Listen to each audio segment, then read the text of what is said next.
Hey everybody, this is Mrs. D with our second Sunday story, and I am really excited to bring you this next book today on our second Sunday Stories with Mrs. D. The book I'm reading today is titled Caps for Sale, and it's one of my all-time favorite books. I think I say that every Sunday, but this one really is. I used to read this one when I was a little girl, and I'm sure we'll read it this year in class, but I really didn't want to wait any longer to introduce it to you. So Caps for Sale. Sit back and enjoy. Once there was a peddler who sold caps, but he was not like an ordinary peddler, carrying his wares on his back. He carried them on top of his head. A peddler is like a salesman or a saleswoman, and wares is another way to say the things or items that they are selling. First, he had on his own checked cap, then a bunch of gray caps, then a bunch of brown caps, and then a bunch of blue caps, and on the very top, a bunch of red caps. He walked up and down the streets, holding himself very straight so as not to upset his caps. As he went along, he called, "Caps, caps for sale, 50 cents a cap."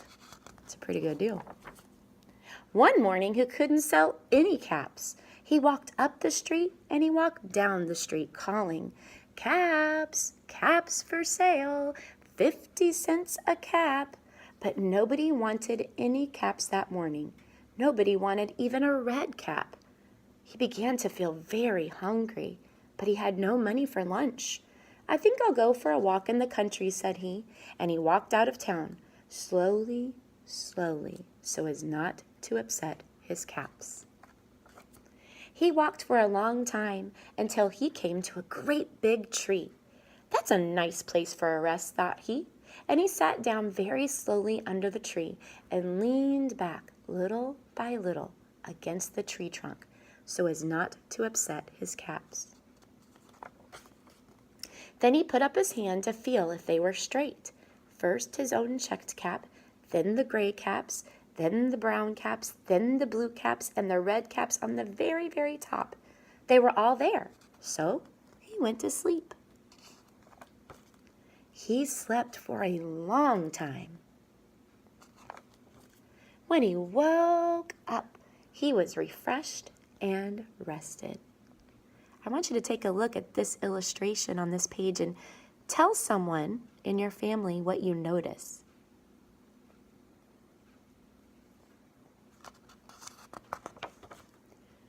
But before standing up, he felt with his hand to make sure his caps were in the right place. But all he felt was his own checked cap. He looked to the right of him, no caps. He looked to the left of him, no caps. He looked in back of him, no caps.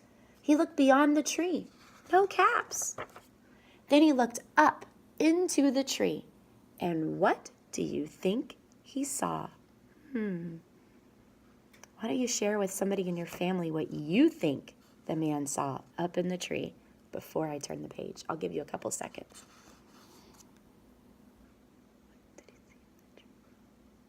Let's find out.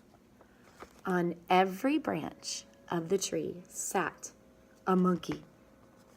On every monkey was a gray or a brown or a blue or a red cap. The peddler looked at the monkeys. The monkeys looked at the peddler. He didn't know what to do. Finally, he spoke to them. "You monkeys, you," he said, shaking a finger at them. "You give me back my caps." But the monkeys, they only shook their fingers back at him and said, "Tss, tss, tss." This made the peddler angry, so he shook both hands at them and said, "You monkeys, you give me back my caps." But the monkeys only shook their hands back at him and said, "Tss, tss, tss." Now he felt quite angry. He stamped his foot and said, "You monkeys, you better give me back my caps." But the monkeys only stamped their feet back at him and said, "Tss, tss, tss." Well, by this time, the peddler was very angry. He stamped both his feet and shouted, "You monkeys, you must give me back my caps."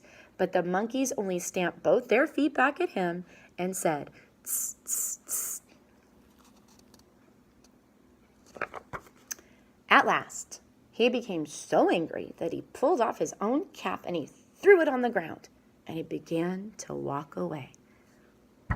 I wonder what the monkeys will do now. Think about it for a second. But then each monkey pulled off his cap, and all the gray caps and all the brown caps and all the blue caps and all the red caps came flying down out of the tree. So the peddler picked up his caps and put them back on his head, first his own checked cap, then the gray caps, then the brown caps, then the blue caps, and the red caps on the very, very top. And slowly, slowly, he walked back to town, calling, "Caps, caps for sale, 50 cents a cap." The end. I hope you enjoyed Caps for Sale. Mrs. D is going to put it right now into our blue bin in our library that features all of our Sunday Stories books. So I hope you will read it this week in class. Have a great night, and I'll see you tomorrow.